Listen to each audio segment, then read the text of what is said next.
Good morning, good afternoon, good evening, Comfort Killers. I am Stacey A. Cross, and there is no E in my name, and it's such a pleasure of mine to bring to you Jenny King this morning.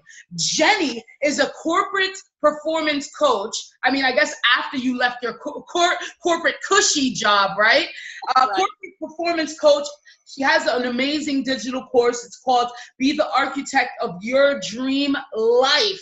And Jenny's coming in all the way from South Carolina. I love to hear her story, Comfort Killers. You're going to hear an amazing story. You're going to see her journey, where she is now, where she started. Before we go any further, Jenny, thank you so much for being included in the Comfort Killers. Oh my word. Thank you so much for having me this morning. I am humbled and honored to be included in your mission. You guys are hella dope, and I am so stoked to be here. So thank you. Absolutely. 2 words there. Hella and then dope. Are you from? I love that. Hella dope. We love that. So listen, I mean, you know, I've lived a comfortable life for years, and something clicked, right? And as I'm reading your story and learning more about your journey, it appears that you had a comfortable life too. Could you let me know and let our audience know what that comfort was and how you were able to smack it? Was it forced? Was it a choice? Yeah, so that's really a perfect way to describe it. You know, like so many others, I lived very comfortably for a long time. And comfort doesn't always mean that you're financially comfortable. For a long part of that journey, I was comfortable settling for who I thought I was supposed to be in that moment and sort of just doing what life was like. Okay, this is your next step and this is where you go. And I was kind of okay and comfortable in that piece. And then of course there was a part where I was financially comfortable. I got a cushy corporate job. Yeah. Making lots of money. And, you know, life was quote unquote good. But the thing about good is that my entire life, I've always known that I was supposed to be great. And, you know, so many amazing people out there always have that sort of like voice in the back of the head saying, yo, there's something else for you. You're just supposed to be doing something so much bigger than what you're doing. And you're like, no, I don't want to hear from you today. Like, I'm good. I'm paying the bills. I'm traveling. I'm doing all that. So, but yeah, there was a moment where, and I'm pretty sure it was a divine intervention where God was like, dude, yeah, what are you doing? Like, you were not born for average. You were not created to pay bills, live marginally, and then die. Right. What are you doing? And so, yeah, there was just that moment where I was like, what am I doing? And literally, I started a process of about 6 months worth of planning and trying to sort of prepare myself. And then in October of 2016, I took a leap of faith and left my cushy corporate gig and started working on all of these things, including the course that you mentioned, Be the Architect of Your Dream Life.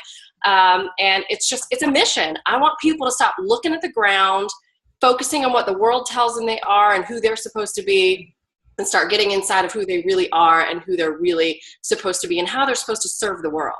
So and that's important. I'm glad that you brought that up because, you know, it appears that we all have these divine interventions. And most of it is, you know, throughout our childhood, we've been drawn to certain aspects of creativity. We've been drawn to talents. Now, was that something that other people had to tell you, or something inside that kind of said, you know what, you guys are right. I'm feeling it myself. How did that happen for you?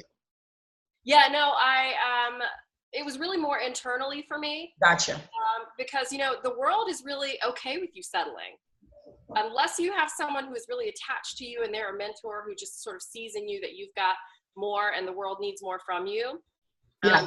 I didn't have that.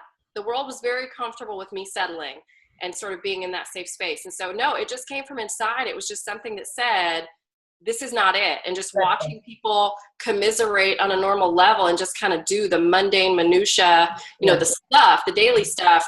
Yeah, something inside just said, this is not it. And, you know, it's less than a year, Jenny. I mean, you planned for 6 months and, you know, we got to respect that because a lot of entrepreneurs are like, you know, jump off that bridge. Jump head first. And I appreciate you bringing another side to it where you're saying you're planning. Now, how did you know it was performance coach? How did you know it was speaking? How do you know that was your talent? Sure. Well, so about at the 4-month mark before we hit the 6, like the mark where I started kind of planning, Yeah. I had a friend who kept inviting me to go to this mastermind.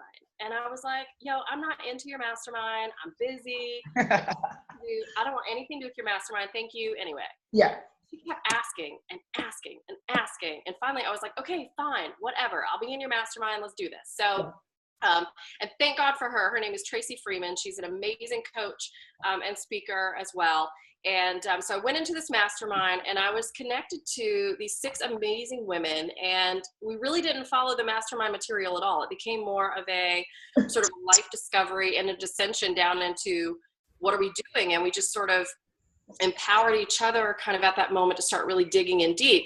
And so through that mastermind, I started looking at myself, and the question became, what has my life really kind of looked like up to this point? Who have I been? Like, what's the common theme? And I could go back to elementary school and tell you that I can remember being on the playground, and when the mean kids were beating up on the other kids, I was the one being like, yo, it's okay. You're amazing. You don't need them. Wow. Get up. The motivation piece goes back all the way through my entire life. And the coaching is something that I developed professionally, because in my sales, marketing, and business development career over a couple different industries, I was always more focused on how do we take this next level with clients rather than necessarily the product or whatever I was supposed to be selling. So I just kept looking at that common theme and I was like, duh, there it is. Okay. Yeah. No, it makes perfect sense. I'm, you know, just because it's today, and I love how God puts people in front of you that kind of reinforces and cements the ideas that you learned. Things just manifest for me pretty quickly. Just this morning, we're talking about asking the right questions. Right? When you talk about you're asking yourself the right questions and creativity. And I love how you said you thought back as a child on the playground and your talents were already starting to develop, things that were natural to you. You wanted to be the motivator. You wanted to support. You wanted to be that person. And now it's just taking shape. But I think we all have those innate talents and abilities already. And it's just a matter of asking ourselves the right questions. So I love that you brought that up, because just this morning we were talking about asking yourself the right questions. Oh, I love it. Yeah. So, I mean, now you planned, you've got it, you connected the dots in the mastermind. And I love, again, how the universe, God puts us in situations to, again, cement where we need to be. So now you've gotten this, you're stepping away from your corporate gig, right? You're making money, you're living the comfortable good life, the good life. You know you want more. How do you put a business in place? How do you get from point A to point B now? Yeah, so this is actually one of the things that I teach in my course. And the answer to that is I didn't know how. I didn't have a map to A and B. Like one of the things that I do teach in there is about creating a vision and sort of figuring out what you want the life to look like so you can start building in the how. Yes. But I didn't have a how. I had a what I wanted. And I was like, who do I need to know? Who's going to help me put this together? I was Googling and YouTubing like it was my job. And like, what podcast can I get on? What document can I read? What course can I enroll in? Yeah. I mean, I was like elbows deep in waiters and just trying to just get it all. So, and even now, I am still learning and growing. Like, it's never like, okay, I figured it out. Now I'm out here now.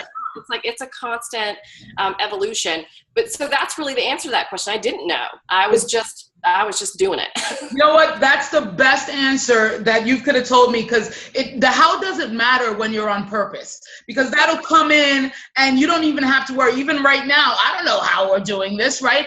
I don't know how we were able to do so much, but we were so focused on that end goal. We were so focused on, learning and just believing in the interactions that we're dealing with. Like me and you taught me something today, and that's just what I needed, to move forward in my thing. So less than a year, you're going strong. You have some big goals. And I think these goals are kind of scary. I have huge, scary goals too. Tell our audience, what are some of your goals right now?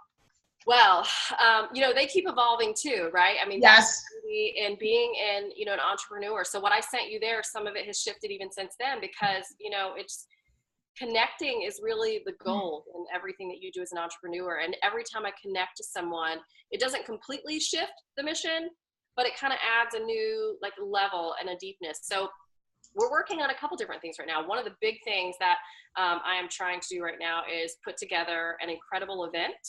And it's going to be sort of focused around the message of my course. And that is something that I want to do here in the next year. And it's not a small event. We're talking big numbers. I'm getting ready to try to start thinking about renting a facility, and then we'll worry about figuring out how the seats are going to get full. That's it. But yeah, so that's some of the things that we're working on. I'm also taking on some really big coaching clients and just trying to hit a 10 million mark. I mean, that's, you got to put a number on it. If you know where you're headed and what you're thinking, we're headed for 10 mil. So that's what we're working on right now.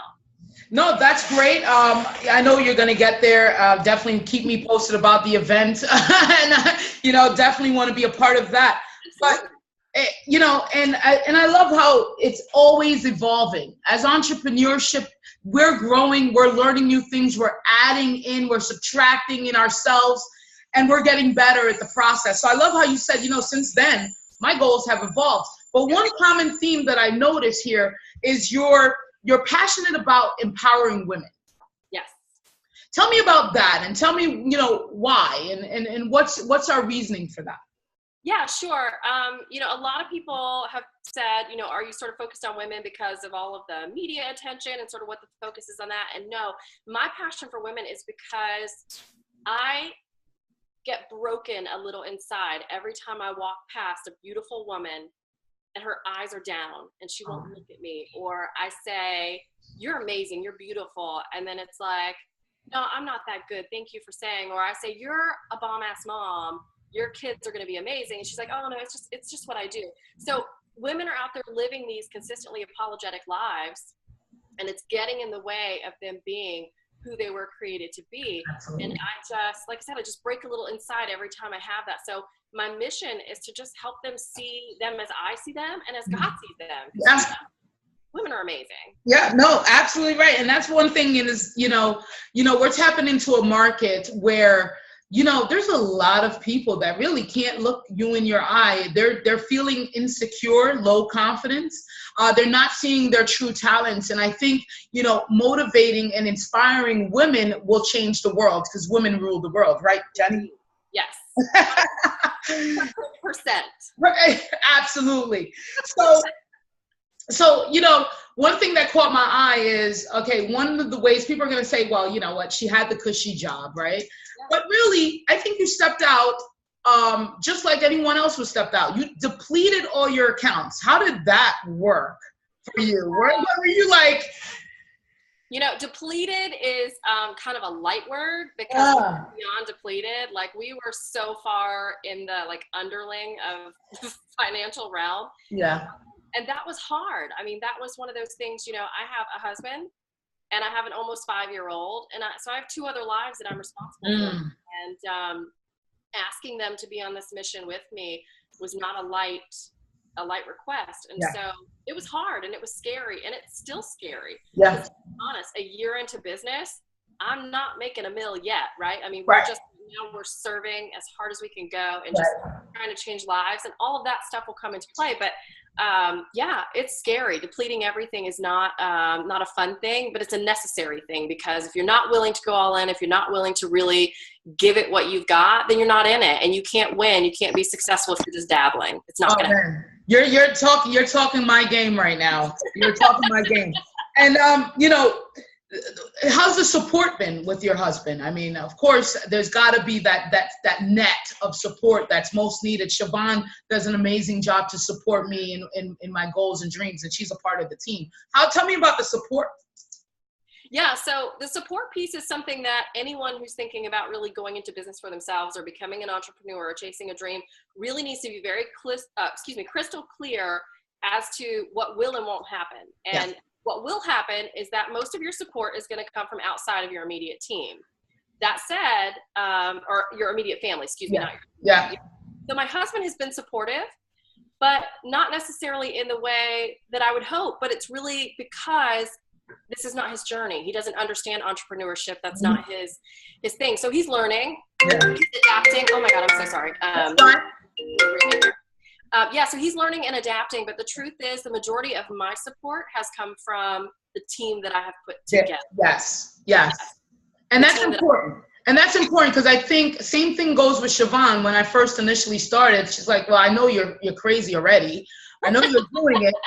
And then she kind of learned the process. Now she's just a freaking comfort killer. But, you know, she didn't understand it. And of course, she has her own goals and missions and everything. But the support definitely is there when it's needed. When I'm like, you know, Siobhan, but, you know, so I'm happy to know that, yes, there's teams that we have to build to gain that support and be crystal clear with the mission and the purpose. Yes. And then we could all be together on that. Here's a quote that came through for you. It was, if you don't plan your life, then you will fail into someone else's. Want to know what they have planned for you. Yeah. That's not much, right? That's Jim Rohn. Who do you go to for a quick inspiration and motivation as far as authors, speakers? Who are your go-to people? Yeah, so I have a couple different ones that I sort of rely on. That quote is actually on my business card. Yeah. On pretty much everything I do, because that is just, I mean, that's it. Like, if you don't make the plan, you're going to be at the mercy of somebody else who is willing and brave enough to make the plan. But yes. My go-tos are Danelle Delgado. Yeah. She is pretty dope as well. She's amazing. Yep. Grant Cardone. Yeah. Because he is a beast. Yes. And a madman. Yes. And I like Gary Vaynerchuk because he's a mad genius. He's a little bit insane in the membrane, but he's a genius. And then, you know, really, beyond that, it's women that I know here. Like the names that you know, but there's a lot of women who are just hometown, homegrown that are doing really incredible things that inspire me even more. So that's kind of my go-to dream team there. I love it because, you know, they complement each other. They're kind of interdependent of each other. Grant Cardone, when you need that powerhouse, get up, get out, get it done. Yes. Gary is like, okay, how can we find that curve? You know, so I love that. And Danelle is an amazing woman and person that we all need to go to for that. Yeah, we could do it, you know? That's right. So I love that compliment there. Now tell me a time, and, you know, I think you came from the corporate field. So you're a corporate performance coach. Mm-hmm. How is it like breaking back the other way in that industry? Now you're on the outside coming into it versus the inside out. Yeah, so it's been a really interesting sort of juxtaposition because the thing that happens in corporate America is there's a breakdown in culture. Yeah. What I saw when I was there, which is really a big proponent of how I've sort of positioned and structured my training, but it is a little bit of a step. It's a little bit of a fighting point to really get in and get everybody to you know, get on board, because there's a sort of a thing you have to do. You have to fight through the top. Yes. And then you know, to sort of really do the work, it takes some time, and it takes some finagling, and it takes good closing. So thank God I'm a good closer. But I love it. But yeah, it's been really amazing because having the foresight and the insight of having been on the inside, I bring a lot to the table, and so it's been really cool. I'm watching some teams do some unbelievable stuff, and they're making strides, and profitability's booming, and all of that good stuff. But the most important part, the piece that matters to me the most, is that the people. Yeah. We're serving in a way that's just making people feel like no matter where they are, maybe they don't want to be an entrepreneur, maybe they dig a 9-to-5 gig, and that's cool. If that's you, do you, boo. If you know, I just want them to know that they have power where they are and influence where they are, and they have manifestation and all of that. So watching people sort of have that light bulb go on, it feels good, like in all the right places. So. Right. No, absolutely. And it's so funny. Again, you mentioned people. It boils down to the people. Well, that's all it is. That's all it's about. It's all like, that's it. It's really focused in serving people and having the success through the other people's success. That's what makes us get up in the morning and do it again. Absolutely. Tell me, I mean, what would you tell an individual that's thinking about it? You know, I've been at my company, let's say 30 years. I think I don't have it in me. I really have some kind of spark, but no one has ever pushed me to that level. You know, let's say I have a corporate gig. I'm thinking about going out on my own. what would you tell me? What was the first thing I need to do? Should I stay for a while? Should I keep it another 2 years? What kind of things would you help me to focus on? What kind of group and resources do I need? Yeah, so, the biggest thing there is to just make sure that you are really thinking about what it is that you're going to do if you leave. I'm all about telling you that if you are ready and you've got the sort of the basic vision there and you know where you're going, doesn't necessarily mean that it has to be complete, but that you just, something inside and this is what it is and you've got to do it. If you kind of have that, then I'm all about telling you to leap. What I'm not about doing is cutting people off at the knees. So, it depends on where you are in your readiness. And, really there are some specific questions that you need to ask yourself to know if you're really ready to leap. I was ready. I knew where I was going. I knew who I was serving. I knew what the mission was. I didn't know all the what's, the hows. The house, yeah. But I knew, so I was ready to leave. And I was ready to do whatever it took to do it. If it meant I had to scrub floors or clean houses or, do babysitting gigs, whatever, I knew I was willing to do that. So, we have to talk to them about what do you want to do and are you really willing to do it? Because that's the thing that really makes most people fail. Why they don't push through is because they say, yeah, I'm ready, but they haven't thought through some of the meat of it. Right. And then they leap and then it gets hard and suddenly they're like, oh, I wasn't ready to pay that price. Well, you got to know if you're ready to pay the price before you leap, because it's expensive on many levels. It is. It is. Yeah. And what you struck up with me with that is that, certain people you mentioned earlier that maybe someone likes a 9-to-5 gig, and I'm a firm believer that everyone is born with an innate talent. Do you think we're focused on being the next Gary V's too much, or, being the next Danielle, or not being ourselves and harnessing our own talent and our own abilities to bring to the market? And I think a lot of these failures, and I spoke to someone on this today, come from working something that's not your innate. And then, you keep failing, you're not understanding why, and then you're depressed, you're sad, and you're like, I'm not doing this entrepreneurship again. How do you think someone could find their talent? And, maybe some things that you did to say, this is my path, this is my direction. What are some questions that we need to ask ourselves or look into, or some internal things that we need to do? Well, I'm going to answer the first thing you said first about, do you think there's too much in the way of trying Absolutely. To and Danelle Delgados? And I think the answer to that question is yes, absolutely. There's so many people that sort of say, okay, I'm going to be an entrepreneur.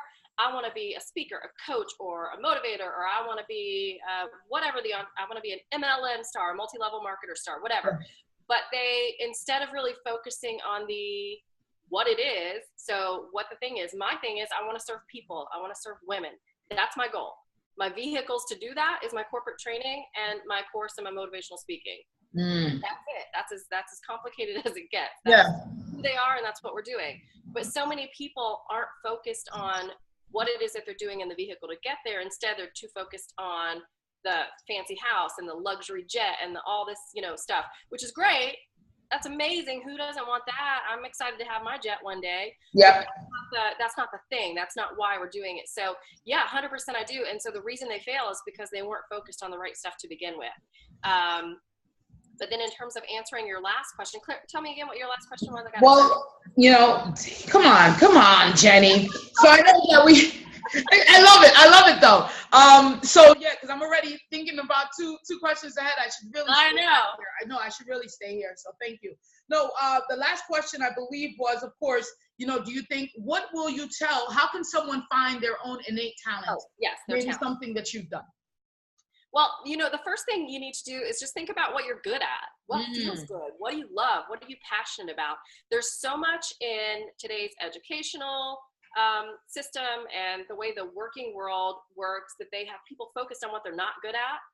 So people are spending a lot of extra time trying to get good at their weaknesses, rather than really focusing on what they love and what they're good at. And that's why so many people are unhappy in the workplace, because they're complacent and okay with their boss saying, this is what you're going to do. And they take a job that has nothing to do with what they're good at and what they're comfortable at, what they love, and what they're willing to push a little harder. And so I think the way they do that is just think about what you love. Think about what you're passionate about. What flips your wig back? What sets your soul on fire?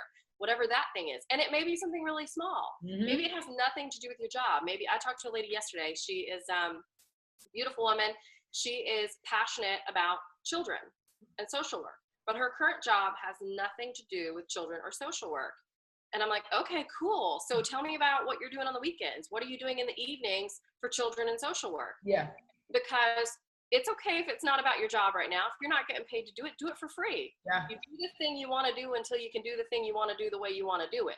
And so that is really what I would say. Whatever that thing is that you would do in your off time for free, start focusing on that. And then even if it's not your profession right now, that's okay. Do it anyway. And just start connecting and serving. Because as you connect and serve, it's going to become the thing. And at some point, the seed that you've been planting is going to become a harvest where you're going to meet the right person who's going to say, whoa, not only do I love you, love what you're about, but you serve in an amazing way. And here's an opportunity that we can pursue. And it's going to knock your socks off. But people just got to stop rushing the timing on it. I love it. And time doesn't even matter anyway. Do the thing you want to do until you could do the thing you want to do and get paid for it. Yep. And you want to do it. That's right. I want you to say it because I need to write it down. It's do the thing you want to do before you can do the thing you want to do the way you want to do it. I love that. I love that. Jenny, how could people reach out to you? How could people learn more about your mission, learn more about the event that we have no freaking idea how we're going to put on yet? How can people get in touch with you? Oh my God. Well, first of all, thank you for that. So yeah, they can reach me at Instagram at the Jenny King. Yeah. And everybody thinks that's a V as in Victor every time I say it, but the Jenny King. You can also reach me at Facebook. Facebook.com/the Jenny King. And then my website, you can check me out, is thejennyking.com, thejennyking.com. Yeah. And so check me out. I'm on Snapchat too, still figuring that one out, LinkedIn and all that good stuff. But if you find me on Insta, I can direct you to everywhere else. So. Yeah, absolutely. And we're all connected anyway. Comfort Killers, I hope oh man, I've learned so much. I took so much notes. This is all your notes here. I took, guys, Comfort Killers, you guys learned, this is what life's about. You know, we find out that something inside of us is sparked, and we have to take action in order to fulfill that spark, to fulfill that energy, to live better, think better, act better. And you're doing it by the way of empowering and serving people. Yeah. And your vehicle, and you've made very clear, is through corporate performance. And when it's tied down to that much detail and that concrete, then you are unstoppable. And Jenny, you are unstoppable. And I am so happy that you came here today to speak to our Comfort Killers.